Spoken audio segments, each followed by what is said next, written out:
بتایا جاتا ہے کہ فلوریڈا کے قبائل ایک بدروح ٹویا کی پرستش کرتے ہیں جو انہیں خوابوں میں ڈراتی ہے۔ وہ نیک روح کے لیے زیادہ احترام نہیں رکھتے، جس سے بنی نوع انسان کو زیادہ تکلیف نہیں پہنچتی۔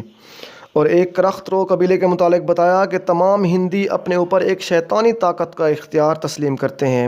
کچھ ایک کے ہاں نیکی کے تصور کی جھلک بھی ملتی ہے، لیکن وہ جس سے زیادہ خوف کھاتے ہیں اسی کا زیادہ احترام بھی کرتے ہیں۔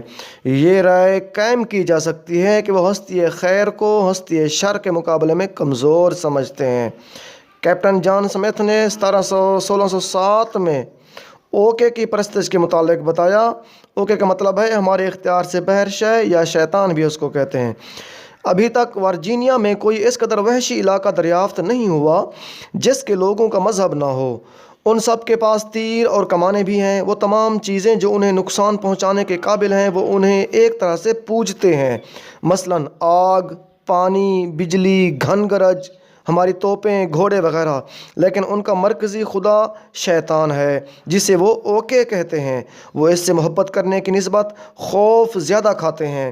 ان کے معبودوں میں اس شیطان خدا کی شبیہ رکھی ہے جسے زنجیروں اور لوہے کی چیزوں سے مزین کیا گیا ہے۔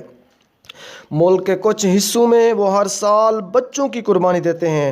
مثلاً جیمز ٹاؤن سے کوئی 10 میل کے فاصلے پر واقع ایک جگہ میں قربانی اس طریقہ سے دی جاتی ہے کہ وہ 10 تا 15 سال کے 15 لڑکوں کے جسم پر سفید رنگ مل کر لوگوں کے سامنے لاتے ہیں۔ لوگ دوپہر تک ان کے گرد ناچتے اور گاتے ہیں۔ دوپہر کے وقت وہ ان بچوں کو ایک درخت کی جڑوں پر بٹھا دیتے ہیں، پھر ان کے گرد پہرے دار کھڑے ہو جاتے ہیں۔ 5 افراد باری باری ایک لڑکے کو پکڑ کر لاتے اور نرسل سے بنے ہوئے کوڑوں سے مارتے ہیں۔ اس دوران عورتیں آہوزاری کرتی ہیں اور اپنے بچوں کے کفن دفن کا انتظام کرتی ہیں۔ اس کے بعد محافظ درخت کے تنے اور شاخیں کاٹ پھینکتے ہیں اور پھر بچوں کو مار کر ایک وادی میں پھینک دیا جاتا ہے۔ سب لوگ نزدیک ہی بیٹھ کر دعوت اڑاتے ہیں۔ قبیلے کے سردار سے اس قربانی کا مقصد پوچھا گیا تو اس نے جواب دیا کہ بچے ہرگز مرے نہیں تھے، بلکہ اوکے یا شیطان نے ان کی بائیں چھاتی سے خون چوس لیا تھا یہاں تک کہ وہ بے جان ہو گئے۔ باقی بچوں کو 9 ماہ تک ویرانے میں رکھا جاتا ہے جہاں وہ کسی سے گفتگو نہیں کر سکتے۔ انہی بچوں میں سے وہ اپنے پادری اور مذہبی پیشوا اختیار کرتے تھے۔ وہ اس قربانی کو لازمی سمجھتے تھے۔ ان کے خیال میں اگر قربانی نہ دی گئی تو اوکے یا شیطان انہیں تمام ہرنوں، ٹریکنر، اناج یا مچھلی سے محروم کر دے گا اور پھر انہیں قتل کر دے گا۔ پیغمبروں نے متواتر اسرائیلیوں کی بت پرستانہ طور طریقوں کے خلاف تعلیم دی جو اپنے پڑوسیوں کے مذہب سے متاثر ہو کر اپنے بیٹوں اور بیٹیوں کو شیطان کی نظر کرنے یا مولیچ کی آگ میں سے گزارنے کی خواہش رکھتے تھے۔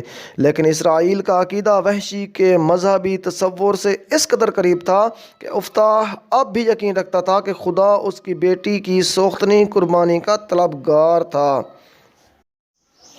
اور کچھ دیگر شیطانی دستور بھی موجود ہیں جن کی بنیاد اس تصور پر ہے کہ دیوتا اذیت اور تشدد سے مسرور ہوتا ہے۔ اس تصور کی بدترین مثال آدم خوری ہے۔ علم البشر ہمیں بتاتا ہے کہ آدم خوری کی وجہ خوراک کی قلت نہیں تھی، بلکہ اس کا تعلق کسی مذہبی توہم پرستی کے ساتھ ہے۔